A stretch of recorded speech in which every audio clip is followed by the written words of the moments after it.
Hello everyone, how are you doing? I hope you're all doing good. I am in Abidjan, I am in Ivory Coast, and I know you're all excited to see what I'm going to do next, what is happening, what's going on. And a lot of people have been in the comment section of my Danane video letting me know that a bike boy scammed me. I know, as sad as it is, I am fully aware that I was scammed, a whole me. And this has taught me that you never know what you would do if you're not in someone's situation. So the thing where something happens to another person and you're like, could never be me, you have to wait to be in something in a similar situation to know if it could never be you. All my life in Liberia, I have never been scammed. Not even when I was much smaller.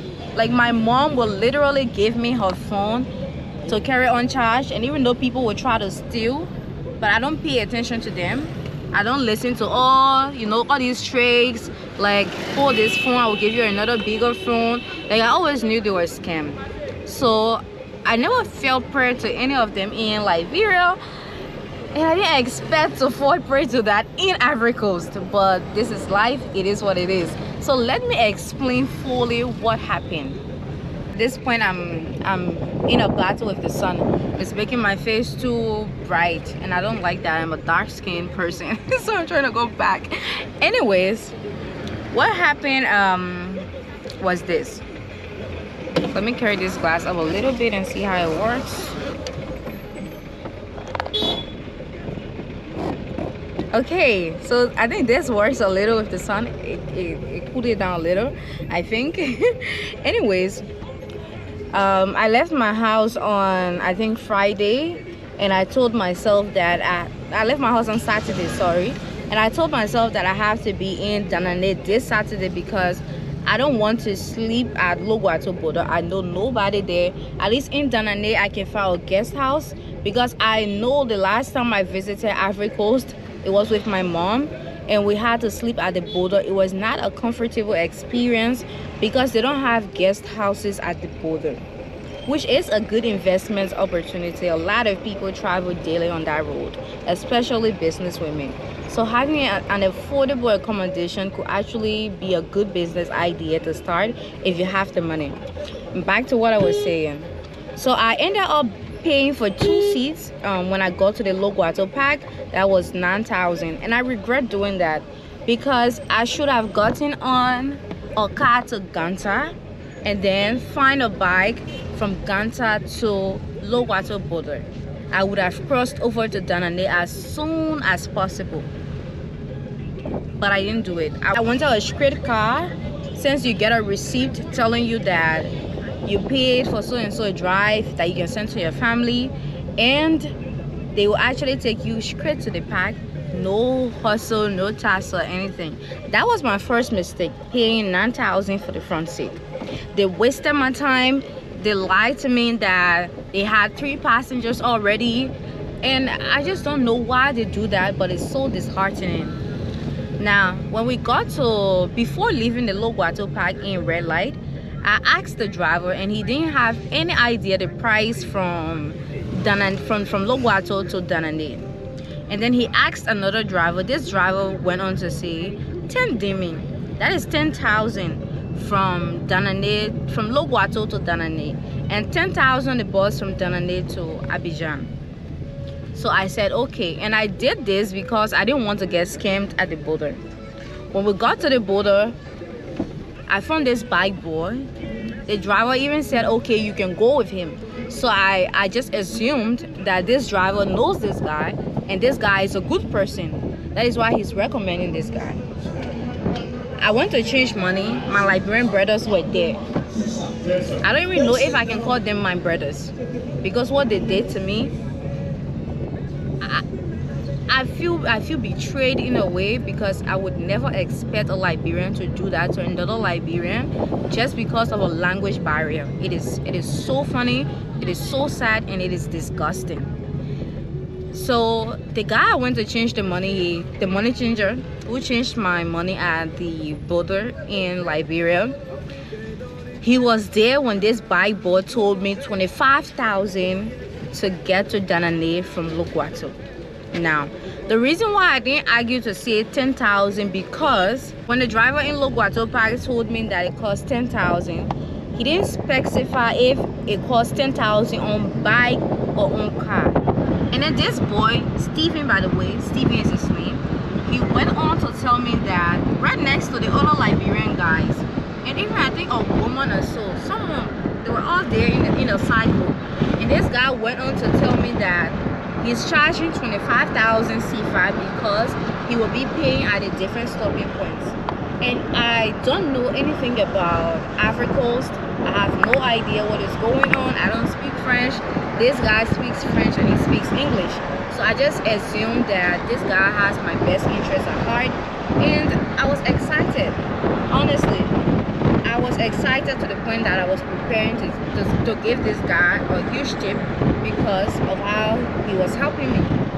That's what I assumed. Because if I were in his situation and I met a Liberian sister who could not understand, who doesn't understand another language that I understand, I would do everything possible that I can to help her out, to help make something easy for her. That is what I would expect from a Liberian in another country. But this is not what he did for me. I paid the 25,000. I didn't pay at first, right? We got to the border. I had to pay for meningitis vaccine, and then I had to pay for load. So I'm like, why am I paying for this load when you're taking 25,000 from me? That was when he just paid the 1,000 for the 1,000 in front. He paid for the load, and then we left. When we got to Danane, I realized that it's an hour distance. Loguato to Danane is an hour distance, and this guy is taking 25,000 from me. 25,000 is 41 USD because 30,000 is 50 USD. So that's what this guy charged me. But I didn't take notice of it because this guy was helping me. He was telling me this is the first time, it's called this, this is what people do here. And I just felt excited and I felt safe. The only thing I am grateful to God for is that that guy didn't do something bad to me on that road, and that I was not hurt, I was not harmed by him, and that I got to Danane safely, and now I'm in Abidjan safely. So when we got to Danane, he told me that we can go to the bus park because you need a ticket to Abidjan. And I was like, damn, God really sent a helper for me. When we got to the park, this guy talked to someone at the bus park, and he told me 25,000. They speak French. They spoke French, They spoke French. And this boy kept saying 25,000, even in the French that he was speaking. So I just realized that, okay, then this is 25,000. So I asked for last price, and then he talked to the guy again, because I said I don't have 25,000. So if you work somewhere and someone is being scammed, and you hear the person mention that they don't have 25,000, and you know that the price is 10,000, why didn't you say anything? You get. So I gave the 25,000 to the bike boy, and right in my face, I don't know if they played me, if he was in cahoots with someone at the bus park or not, because I really saw that about giving the money. I don't know how he took it back. I don't know what he gave, if he switched the money or not, but the bus fee is 10,000 and I paid 25,000, which is the same for the 1 USD. After I got the bus ticket, when we got at checkout, and he helped me to get a SIM card. And all this time that he's helping me to get a SIM card, I'm thinking, how can I recommend this boy to my subscribers? Because I know a lot of my subscribers might be visiting for the AFCON, and a lot of you might want to visit Ivory Coast, and you're using the road and you don't know who to show you around, especially if you don't understand and you don't speak French. So I'm thinking, how can I recommend this guy? How can I connect him for his business to grow? That's what I'm thinking, because I see this guy as someone who is honest, someone who is kind, you know, and I'm trying to see how I can promote my Liberian brother. And then he told me that, oh, I can help you find a guest house. And we got to Danane, I think 8 p.m. I don't speak French. I don't know my way. So obviously I told him yes. We got to the guest house. First of all, on our way to the guest house, he told me they have 40,000, they have 30,000. Oh my God, the trees look so nice. Oh, all the main side that I wanted to show y'all, it just passed. But okay, let's just wait. I just want y'all to see the trees before I continue with this story.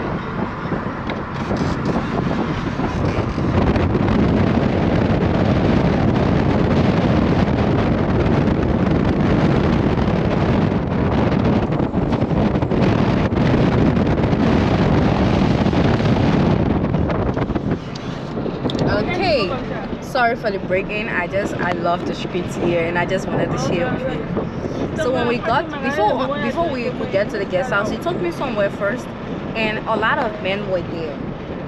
I don't speak French. It didn't look good. The rooms didn't look good, and I didn't want to be in a space where there were so many guys. I didn't see any lady and I didn't feel safe. So I told him that I don't want to stay here. And then he told me that that was the only cheap spot. So when we got to this other guest house, I liked the guest house. First of all, the manager is a lady, so she was there. So I felt safe because I saw a lady. So I said, fine, this guest house looks good. And it was on the road a little. So he told me, he spoke French with the lady, and he told me she charged 25,000 for the room. So I was like, wow. At that time, I didn't have the means of properly translating. Not translating, I'm not getting that right.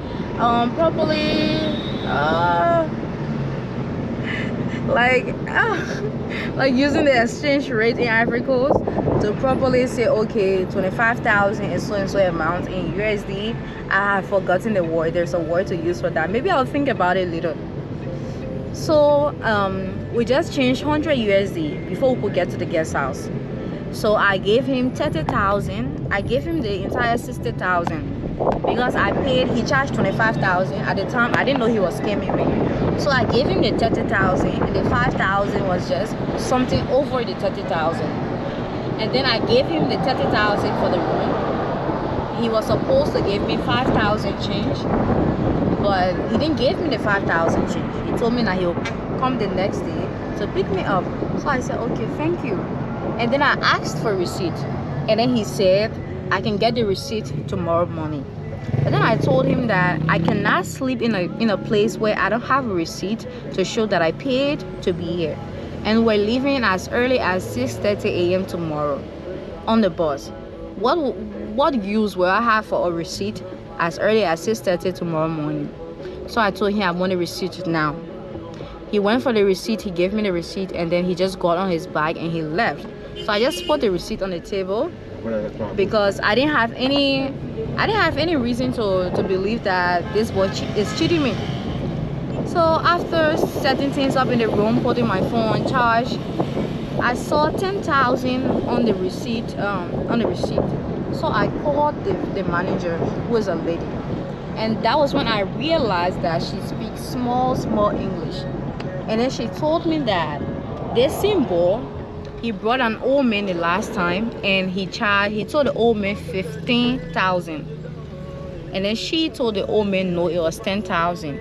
But she assumed that I knew this boy from somewhere, and he actually gave her 10,000, not 30,000. Okay guys, I'm back. When I called the lady to ask her about the price, she told me that, well, you have the receipt, so you can see it cost 10,000. And I was like, wow, are you serious? So she started explaining about this boy, and in my mind I was like, you know this boy to be someone like this, and then he didn't even try to inform me, knowing that you speak English. But then it was not her fault. So the following morning I started thinking, like, what all did this boy do to me? So when I got to the bus park, I decided to ask her, like, really I met there. She told me it cost 10,000 from Janane to Abidjan. And I just felt really heartbroken. And I'm doing this video. I know I should have asked questions as well. I don't know if you understand where I'm coming from, but this feeling of you're scared, you're alone and you're in a country that you're not familiar with, a country where you don't even understand what people are saying, you often listen to the only person who speaks English and speaks French.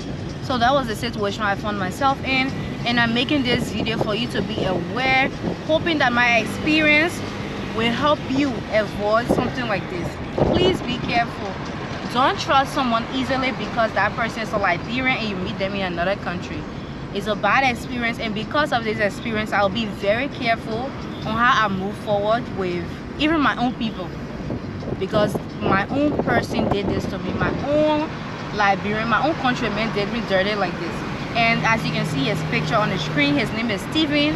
Whenever you get to the border, please stay away from this boy. Don't get on his bike, or else he will steal from you. Or if you already know the price, then you can get on his bike, but I would recommend having nothing to do with him. So thank you all so much for watching this video. Thank you all for the kind comments, and thank you all for the support. I have more interesting videos coming your way, but I just wanted to take the time to explain what happened and how I am growing from that experience and how hurt I was. I'm still hurt, but it is life. Things happen and people do you bad, but you have to keep moving forward. There are more things ahead for us to do, ways to learn and ways to become better people. So thank you all so much for watching. Don't forget to subscribe and click on the notifications bell. Bye bye.